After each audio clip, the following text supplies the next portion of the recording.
अस्सलाम वालेकुम नाज़रीन, एक नई वीडियो के साथ मैं हुआ आपका मेज़बान रज़ा अब्बास। DGISPR ने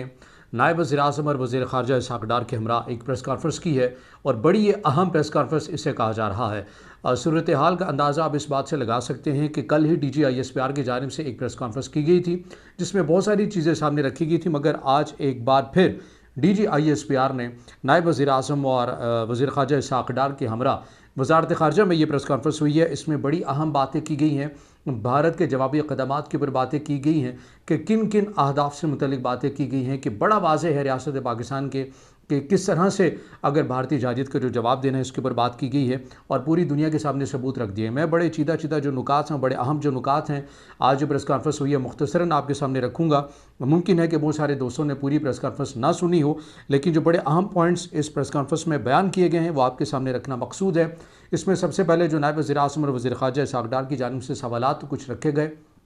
बहुत सारी बातें की गई हैं। मैं फिर दोहरा रहा हूँ कि मैं समराइज़ करूँगा कि किस तरह से इस प्रेस कॉन्फ्रेंस के अंदर जो अहम गुफ्तगू हुई है वो ये है कि इसहाक़ डार की जानिब से जो सवालात किए गए पूरी दुनिया के साथ, क्या ये वक्त आ नहीं गया कि नरेंद्र मोदी को एहतसाब के कटहरे में खड़ा किया जाए और पूछा जाए कि आप ना सिर्फ पाकिस्तान में बल्कि दुनिया भर में जो आप अपने मज़मूम इरादों को फैला रहे हैं, कैनेडियन वज़ीर-ए-आज़म इसकी बात कर चुके हैं, कनाडा इससे मुतासिर हो चुका है, अमेरिका इससे मुतासिर होता होता बचा है, क्या ये वक्त नहीं है कि दुनिया इसके ऊपर सोचे, इसके ऊपर सवालात उठाएं? क्या फ़कत यही है कि भारत एक आलमी मईशत है या बड़ी एक मार्केट है तो इस बिना के ऊपर उसके तमाम जराइम को माफ़ कर दिया जाएगा? ये बड़े अहम सवालात हैं जो इसहाक़ डार साहब की जानिब से जो दोहराए गए हैं। अब इसके अंदर जो सबसे ज़्यादा जो सबूत रखे गए हैं वो DGISPR ने जब उन्होंने गुफ्तगू की और उसके अंदर उन्होंने दिखाया कि किस तरह से पहलगाम वाक़े के ऊपर भारतीय कुछ सहाफ़ियों ने, बिलखसूस मकबूजा कश्मीर के एक जवान सहाफ़ी ने ये पूछा कि भाई जब मैंने अपने घर जाना हो तो मुझे 20 जगहों के ऊपर तो चेक किया जाता है, अब मैंने अपने मार्केट जाना हो तो मुझे 10 जगहों के ऊपर चेक किया जाता है। यहाँ पर 20 से ज़्यादा भारतीय अफवाज की कंपनीज़ हैं, तो वो कहाँ थी? वो सिक्योरिटी एहलकार, वो खुफिया एजेंसी, उन्होंने अपना किरदार अदा क्यों नहीं किया कि पहलगाम वाक़े में इतने बदअमनी के वाक़ात फैलाने वाले अनासिर आ जाते हैं और कोई चेक एंड बैलेंस नहीं किया जाता, कोई पूछा नहीं जाता, कोई इंटेलिजेंस मालूमात नहीं होते हैं कि उन्हें रोका जा सके। फिर इसी तरह एक खातून है, वो कुछ सवालात उठाती हैं इसी तरह कि अभी तक नरेंद्र मोदी साहब का इस्तीफ़ा क्यों नहीं आया, वज़ीर दाखिला का इस्तीफ़ा क्यों नहीं आया, उसके ऊपर उन्हीं के ऊपर FIR काट दी जाती है। और ये जो मकबूजा कश्मीर का सहाफ़ी है इसे भी गिरफ़्तार कर लिया जाता है, नहीं मालूम है इसे कहाँ पर मुंतकिल कर दिया गया। फिर फेक इनकाउंटर्स जिस तरह से किए जाते हैं उनकी तफसीलात DGISPR की जानिब से रखी गई। कैनेडियन वज़ीर-ए-आज़म जस्टिन ट्रूडो की जो स्टेटमेंट कि उन्होंने जिस तरह से बताया कि भारत ने किस तरह से उनकी खुफिया एजेंसी ने हमारे एक शहरी को मारा है, उससे मुतल्लिक उनका स्टेटमेंट चला। इसी तरह दीगर जो रहनुमा थे कैनेडियन स्टेट के, उनके बयानात को चलाया गया। अमरीकी उस वक्त के जो तर्जमान एंटोनी ब्लिंकन, उनके स्टेटमेंट को चलाया गया कि किस तरह से भारत जो है वो इसके अंदर रहा, मुलविस रहा। फिर इसके अंदर भारत के एक हाज़िर सर्विस एहलकार की एक ऑडियो सुनाई गई जो ये ऑन कर रहा है कि वो पाकिस्तान में बलूचिस्तान से लेकर लाहौर तक जितने भी बदअमनी के वाक़यात होते हैं उसके अंदर मुलविस है और वो पैसे देता है। एक फ़र्द वाहिद को वो कितने पैसे दे रहा है, और आप ये ख़ुद सोचिए कि कलदम, TTP, फितरत ख़वारिज और BLA जैसी जो तंजीमें हैं इन्हें वो कितने दे रहे होंगे। और फिर DGISPR ने दोहरा दिया कि कलदम, TTP, फितरत ख़वारिज की जो 70 या 71 के करीब जो एक तश्कील थी, उन्होंने पाकिस्तान में आने की कोशिश की अफ़गानिस्तान के सरज़मीन से, और उन्हें कैसे रोका गया। और इसके ऊपर DGISPR की जानिब से बड़ा वाज़ेह कहा गया कि हमारे पास ये मालूमात हैं, शवाहिद मौजूद हैं कि तमाम जो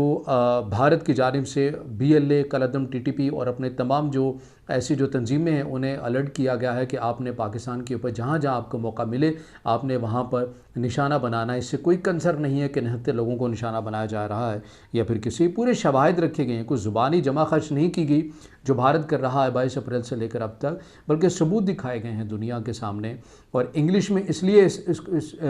प्रेस कॉन्फ्रेंस की लैंग्वेज थी ताकि इंटरनेशनल मीडिया को ये पैगाम दिया जा सके, इंटरनेशनल कम्युनिटी को ये पैगाम दिया जा सके कि भारत जो है वो किस तरह से इक़दामात कर रहा है। अब इस हवाले से जो सवालात हुए कि भारत अगर कोई जहारियत करता है तो उसका रद्दमल क्या होगा, इस हवाले से रियासत बड़ा कैटेगोरिकली रियासत की जानिब से कहा गया है कि बहुत सारे ऐसे अहदाफ़ हैं, बहुत सारे ऐसे अहदाफ़ हैं, आप ख़ुद ही समझ आइए कि बहुत सारे ऐसे अहदाफ़ हैं कि जिन्हें बड़ी आसानी के साथ कहा जाएगा। एक तो पहले ये पुलवामा वाक़े के बाद जो हुआ ना, क्योंकि बहुत सारे मुआहदे हैं, मुआहदों से मुतल्लिक भी हमने एक वीडियो बना रखी है, आपने अगर देखी हो तो उसमें आपको पता होगा कि इन मुआहदों की कितनी अहमियत होती है। इन मुआहदों में यह था कि कोई भी फ़ाइटर जेट अगर उसने किसी मुल्क की सरहदी हदूद के अंदर दाखिल होना है तो एक मुल्क, अगर भारत ने पाकिस्तान के हदूद में आना है या पाकिस्तान में भारत के हदूद में जाना है फ़ाइटर जेट ने, तो इतला दी जाएगी। तो ये माहिदा चूँकि मौजूद था, तो पाकिस्तान ने इतने आप ये कह लें कि उस तरह से अलर्ट नहीं थे, पाकिस्तान ने इतनी संजीदगी नहीं दिखाई कि भारत को ज़िम्मेदार रियासत के तौर के ऊपर समझते हुए ये समझा कि चूँकि एक माहिदा मौजूद है, एग्रीमेंट मौजूद है, तहरीरी उसूल मौजूद है, तो भारत इसकी खिलाफ वर्जी नहीं करेगा। तो पुलवामा के ऊपर हमने ये देखा कि भारत की जानिब से उस माहिदे की खिलाफ वर्जी की गई थी, मगर अब की बार पाकिस्तान हर तरह से तैयार है और पाकिस्तान ने कहा है कि हम 1 या 2 दिन नहीं लगाएंगे, बल्कि जिस दिन हमने ये देखा कि भारत की जानिब से कोई जाहिरात की गई तो उसी दिन जो अहदाफ लॉक्ड हैं उनके ऊपर रद्दअमल दिया जाएगा। और ये कल हुआ भी। आज़ाद कश्मीर वाली साइड पे भारत ने अपना जदीद राफेल तैयारा पाकिस्तानी हदूद में दाखिल होने की कोशिश की गई, मगर उसे बर वक्त पैगाम दे दिया गया। सायरन बजे, अलर्ट हुए पाकिस्तान की फ़ज़ाइया और वो मजबूरन जो राफेल तैयारा है भारत जिसे अपना जदीद तरीन फाइटर जेट कहती है, वो पलटने के ऊपर मजबूर हो गया। तो आप यहाँ से अंदाज़ा लगा सकते हैं कि सूरत हाल किस हद तक कशीदा है। शकरगढ़, सियालकोट, इन एरियाज़ के अंदर जंगी मशक़ें शुरू हो चुकी हैं। जदीद हथियारों के तहत, जदीद टैंक्स के तहत अफवाज पाकिस्तान जो है वो आपको मशक़ें करती हुई नज़र आ रही है। लीपा में आज़ाद कश्मीर वाली साइड के ऊपर काफ़ी कशीदगी भी देखी जा रही है। फिर स्कर्दू के अंदर भी आप कुछ एक्टिविटीज़ देखते हुए नज़र आ रहे हैं। तो ये पूरा मंजरनामा है जो उस वक्त बनता हुआ नज़र आ रहा है, मगर ज़िम्मेदारी का मुजाहरा या अक्लमंदी यही कहती है कि दोनों ममालिक, बिलखसूस पाकिस्तान तो ज़ाहिर दिफाई पोजीशन के ऊपर है, भारत को ज़्यादा चाहिए, भारत की आवाम को ज़्यादा चाहिए कि वो अपनी सरकार से सवालात करे कि ये 25 वर्षों से जब बीजेपी की हुकूमत आती है तो इस नैरेटिव को क्यों प्रमोट किया जाता है। मालूम कीजिए कि किस रियासत में इलेक्शन होने वाले हैं, मालूम कीजिए कि कौन सा मुतनासिब बिल आया था जिसकी वजह से भारतीय सरकार मुश्किल में थी और अंदर से तहरीकें ज़्यादा उठ रही थी। और इन तमाम चीज़ों को क्या डाइवर्ट करने के लिए तो नहीं ये तमाम चीज़ें की गई हैं, क्योंकि अब ये मामला आ चुका है कि अगर पाकिस्तान से या किसी भी प्लेटफॉर्म से भारत के ख़ुद अंदर से भी कोई ज़िम्मेदार अगर सवालात उठाते हैं तो उसकी आवाज़ को दबा दिया जाता है। अगर पाकिस्तान से कुछ सवालात भारत की संजीदा आवाम तक पहुंचाने की कोशिश की जाती है तो उन यूट्यूब चैनल्स को फिर भारत के अंदर बंद कर दिया जाता है। तो ये वक्त है भारत की ज़िम्मेदार आवाम का कि वो पूछे अपनी सरकार से कि जब आपकी पार्टी की हुकूमत आती है ऐसे वाक़यात क्यों दोहराए जाते हैं। तो ये अब तक की अपडेट्स हैं जो आप तक पहुँचाई। अगर आप समझते हैं कि वीडियो आपके लिए मुफीद है तो इसे ज़रूर अपने दोस्तों तक शेयर कीजिएगा। इस वीडियो को ज़्यादा से ज़्यादा लाइक कीजिएगा, कमेंट्स में ज़ाहिर ख्याल कीजिएगा और चैनल को सब्सक्राइब ज़रूर कीजिएगा।